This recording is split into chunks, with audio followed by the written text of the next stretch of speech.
तत्सवितुर्वरेण्यं भर्गो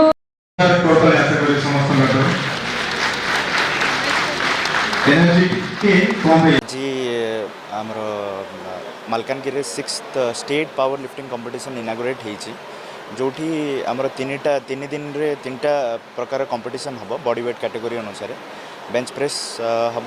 डेडलिफ्ट हम एंड स्क्वाट हम तो स्टेट लेवल रे होचे जेहेतु कि डिफरेंट डिस्ट्रिक्ट्स रु भी पार्टिसिपेंट्स आमर नियर अबाउट 230 to 250 पार्टिसिपेंट्स आसी टर्न आउट होती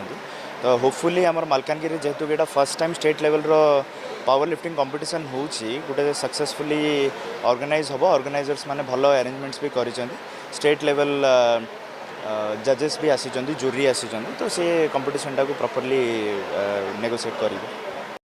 श्रीमती संगीता सिंह प्रथमे मु गोटे इंटरनेशनल पावर लिफ्टर आउ पावर लिफ्टिंग ओडिशा रो सेक्रेटरी एटा हमर होची 6 power lifting championship state meet एटा हमर प्लान हेतिला राउरकेला रे आ पूर्व स्टेटटा हेतिला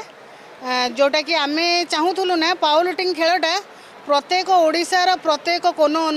अनुकोण रे हो सबुठी प्रमोट हो जोटा कि आमर पावर लिफ्टिंग प्रथम एतेटा नथिला एठी मालकानगिरी नथिला मु निजे पावर लिफ्टर मु जते खेली से मालकानगिरी पावर लिफ्टिंग रो चिन्ह वर्ण किछि नथिला ए जस्ट 2 इयर्स ए डिस्ट्रिक्ट रो जे सेक्रेटरी आमर सिद्धांत सी प्लान तांकु आमे कहिलु कि गोटे मालकानगिरी कंपटीशन होबा दरकार जोटा कि से सक्सेस करी कला ए गेमटा आमर आज ओपन हैला कालीठू आमर स्टार्ट होबो 52 59 66 क्लास कैटेगरी नहीं कि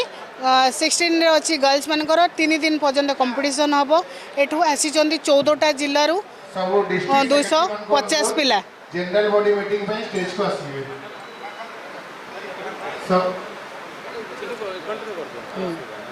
हाँ 250 पिला आसी तापरे आमको सहयोग करिया पई प्रत्येक 14टा डिस्ट्रिक्ट रु आमर एग्जीक्यूटिव मेंबर ऑफिशियल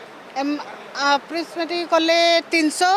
आसी जाइछन्ती जो आछन्ती आ तांकर भलो स्वागत भी आमर मालकानगिरी पावर लिफ्टिंग एसोसिएशन करिछि आमे आशा करूछु आगु को ए गेमटा को भले कि सक्सेस करिवु तापरे एठु जो माने सक्सेस हेबे से माने आमर अगस्त मास रे नेशनल अछि प्लस जनवरी मास रे क्लासिक नेशनल अछि ता पई सिलेक्शन हेबे।